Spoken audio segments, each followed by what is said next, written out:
Bon, il est important que les chefs se rencontrent, puisque à toute organisation, on ne manque pas des assemblées, on ne manque pas de réunions. Ils sont allés tenir une réunion avec à l'ordre du jour bien précis l'évaluation de la situation sécuritaire à l'est de la République démocratique du Congo. C'était bon. Et une fois, nous avons appris que parmi les résolutions, il a été demandé le retrait immédiat des M23 du sol congolais. Plutôt non, plutôt le cessez-le-feu immédiat dans la zone où il y a des affrontements. Mais en même temps, nous avons appris qu'en dehors du cessez-le-feu, il y aura renforcement de la force régionale. Pour nous, nous considérons qu'il n'y a rien. Il n'y a rien puisqu'on ne peut pas considérer qu'il y a cessez-le-feu, mais en même temps, on renforce la force régionale. Ça veut dire que d'emblée, il n'y a pas, puisque cessez-le-feu, ça veut dire là il n'y aura plus d'affrontement. La force régionale, du moment qu'il y a cessez-le-feu, la force régionale vient encore faire quoi? Elle serait venue si les hostilités continueraient. Mais du moment qu'on considère qu'il n'y aura plus d'hostilité, la force régionale ne serait plus renforcée. Ça veut dire les chefs d'État ont dit qu'il faut qu'il y ait cessez-le-feu immédiat, tout en sachant qu'il n'y aura pas cessez-le-feu immédiat. Ça, c'est un aspect que nous voudrions donc. Mais en même temps, il a été dit que dans une semaine, les chefs d'état-major des armées des pays de l'EAC vont se rencontrer. Pour faire quoi? On ne sait pas encore. Est-ce pour aussi continuer l'évaluation de la situation? Peut-être. Mais, personnellement, je considère que ce qui est en train de se dessiner dans cette région de Grand Lac, surtout à l'est de la République démocratique du Congo, c'est vraiment une confusion. Confusion, d'autant plus que, d'abord, la force régionale, je ne sais pas si c'est comme ça qu'ils sont allés, que Tshisekedi est allé négocier cette force. Elle n'a jamais fait quelque chose. Elle est en train de se promener, elle n'assiste pas les forces armées congolaises. Ça veut dire, 3 mois durant, cette force est en train de se promener en République démocratique du Congo. Pour faire quoi? Nous suspectons qu'elle doit être en train de planifier quelque chose ici sur le terrain. Et quelque chose, ça veut dire quoi? Ça veut dire un mal contre la République démocratique du Congo. Vous êtes d'accord avec ceux-là qui pensent qu'il y a un plan de balkanisation qui se prépare?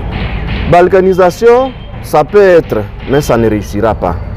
En dehors de cette balkanisation, d'autres mots peuvent être conçus et planifiés par cette force régionale. Comme quoi? Et nous sommes en train de craindre que le pire, comme ça a été le cas en 2001, que le pire arrive dans ce pays. Nous ne le souhaitons pas, mais à la lueur où vont les choses, le président Tshisekedi est mal parti que de se livrer à ces pays de l'Est et qu'aujourd'hui, il s'avère que ces pays de l'Est ne veulent pas de lui. Arriver dans une réunion et que certains chefs d'État commencent à se révolter, c'est un danger pour la République démocratique du Congo. Mais il y a lui qui est allé négocier toutes ses forces, il devrait se préparer à être conséquent par rapport à tout ce qui peut arriver. Mais quand même, il y a un aspect qui n'a pas été souligné. On n'a pas demandé au M23 de se retirer. Comment trouvez-vous ça? On a parlé simplement de cesser le feu. Pourtant, à Luanda, on avait parlé de retrait. Ça veut dire les choses telles qu'elles évoluent, elles évoluent contre la République démocratique du Congo. Cesser le feu, ça veut dire si le M23 se trouve à Kichanga, à Kilolirwe, le M23 reste là. Et comment ils vont rester là comme qui? S'ils sont à Kibumba, ils restent là. Et la population de Goma devrait comprendre que, même avant que ce mini-sommet se tienne à Bujumbura, le M23 avait déjà dit que nous nous retirons de Kibumba, mais nous ne voulons pas que les FARDC piétinent là-bas. Nous laissons Kibumba entre les mains de la force régionale. Ça veut dire, pour le M23, la force régionale, c'est un acquis. Et effectivement, le fait pour la force régionale de ne pas tirer sur le M23, aucune fois, cette force plutôt n'a jamais tiré sur le M23. C'est donc un acquis pour le compte du M23. Et la population doit faire quoi? Parce que aujourd'hui, on voit la ville de Goma est entourée et encerclée. Qu'est-ce que la population peut faire quand l'autorité de l'État est vraiment tellement faible? La population doit faire quoi si ce n'est d'organiser une révolution? Et nous savons tous les conséquences d'une révolution, mais c'est là où on est en train de vouloir aller, puisqu'on n'a pas de choix. Mais si l'autorité de l'État devrait aujourd'hui comprendre qu'elle est devenue faible et qu'elle ne pourra rien, puisque toutes ces stratégies, si vous essayez de voir depuis que Tshisekedi est au pouvoir, sur son chemin, il n'y a rien qui a réussi sur le plan de la question de la sécurité. Il y a toutes les stratégies là à mener l'état de siège. Aujourd'hui, l'état de siège, c'est vraiment le chaos. Il a amené la force régionale. Elle est venue croiser les bras à la République démocratique du Congo. Il a organisé, je ne sais, les opérations à Beni. Et on a eu à Beni 12 généraux qui étaient là. Qu'est-ce que ces généraux? La mutualisation des forces avec l'Ouganda. Qu'est-ce que nous avons eu comme résultat? Sur tout son chemin, Tshisekedi a échoué. Et pour des hommes honorables, c'est-à-dire ceux qui veulent se faire respecter, la seule chose serait pour lui de dire ok, j'ai échoué, permettez que je dégage, organisons les élections pour qu'on mette à la tête du pays un homme capable de convaincre les voisins.